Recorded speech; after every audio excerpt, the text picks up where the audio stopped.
E aí pessoal, vamos lá? Tá na hora do vídeo. Antes de mais nada, peço a ajuda de vocês, por favor, quem puder.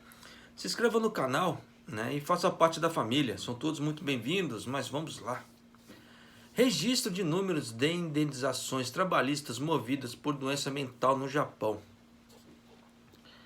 Um número recorde de pedidos de indenização dos trabalhadores foi apresentado no Japão no ano fiscal de 2019 por doenças mentais causadas por estresse no local de trabalho, informou o Ministério da Saúde nessa sexta-feira.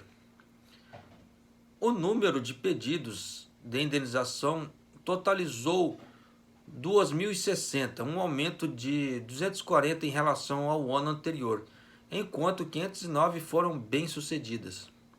Os números para as reivindicações apresentadas e as que foram bem-sucedidas foram os mais altos desde que o Ministério começou a compilar os dados do ano fiscal de 1983.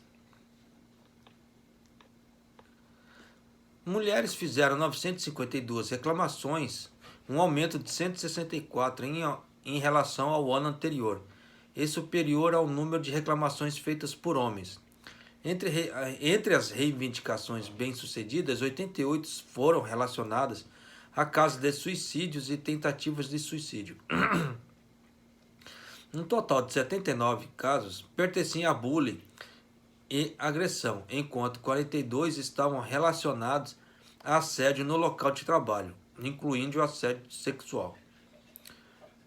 Por setor, 48 casos, o número mais alto relacionando ao setor de assistência social e enfermagem, seguindo o atendimento médico em 30 casos e carga e transporte em 29 casos.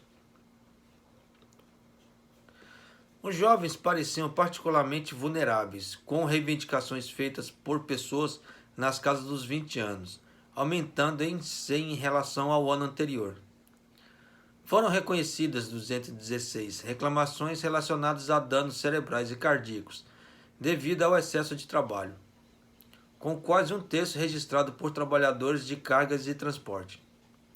Os trabalhadores de serviços e alimentação também foram significativamente afetados.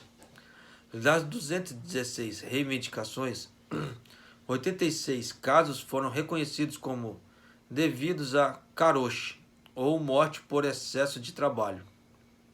Então, pelo que deu a entender, ele está tendo muita morte por karoshi, que as famílias estão reivindicando, né, e não é divulgado. No Japão, a morte como resultado de doença cardiovascular ou cerebrovascular é atribuída a karoshi, quando o indivíduo trabalha mais de 100 horas extras por mês ou uma média de 80 horas extras entre 2 a 6 meses antes das manifestações dos sintomas. Observando que a média de horas extras mensais dos reclamantes, 33 pessoas trabalharam 120 horas. Caramba, trabalhou bem, mano.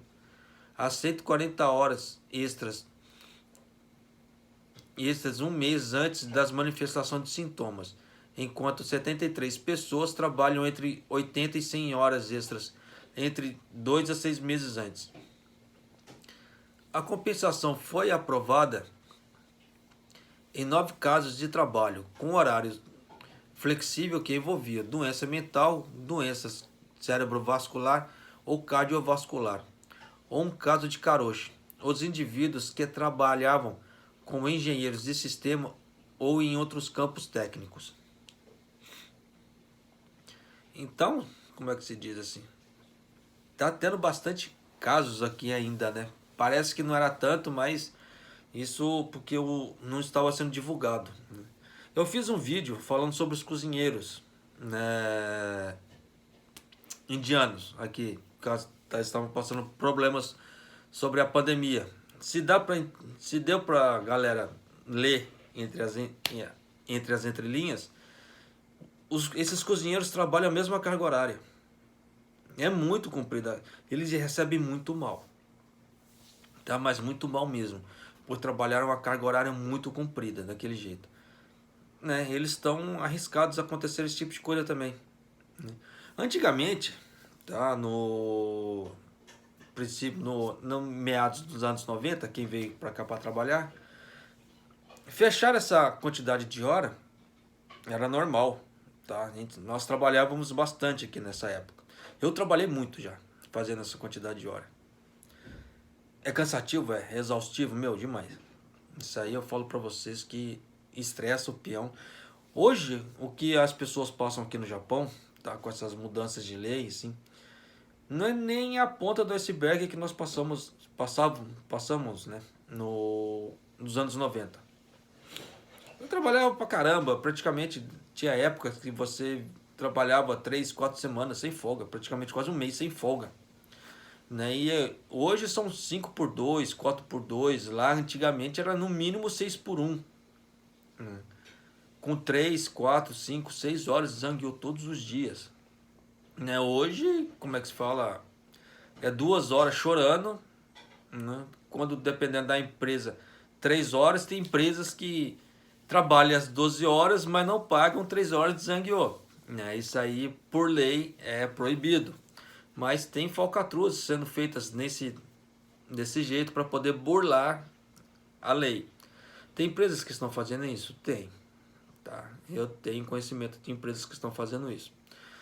Mas não vou dar nome aos bois, porque eu não sei se algum dia eu precisarei trabalhar por uma empresa dessa. Então não devemos dar nome aos bois. Mas caso alguém esteja vendo esse vídeo, sabe do que eu estou falando. Né? Depende, se trabalham por essas empresas, sabe do que eu estou falando. Mas de qualquer maneira, é isso aí, né, pessoal? Então, mudaram as leis do Japão, mudaram bastante. O Japão está tentando contornar as coisas, está. Mas as leis têm brechas, tá? Então, as empresas tendem a burlar, né, a lei usando essas brechas. É a mesma coisa do contrato de trabalho a cada 2 meses. Traz segurança para a pessoa? Nenhuma. Nenhuma, porque a empresa pode... Se o peão for ruim de... Como é que se fala assim? For ruim de trabalho ou causou dor de cabeça para a empresa, alguma outra coisa, é fácil, a empresa segura o peão por 2 meses, depois dá corte, o corte que a gente fala assim, não renova contrato, então não vai dar nada de complicação pro lado da empresa em relação a direitos trabalhistas. E fica por essa. E fica por isso mesmo. Tá errado. Dependendo não. Dependendo do ponto de vista. Vai depender muito da situação, né? E da história de cada um. Não dá para saber. Como eu já falei, cada história tem no mínimo 3 lados, né? Não dá para saber a verdade real ali da coisa. Claro que tem os babacas também, isso aí é normal e sempre tem, como é que se fala assim, no meio dos seres humanos. Como tem pessoas boas, tem pessoas que fazem caquinhas, mas vai fazer o quê, né? Mas é isso aí, pessoal. Um abraço, até o próximo vídeo, até mais.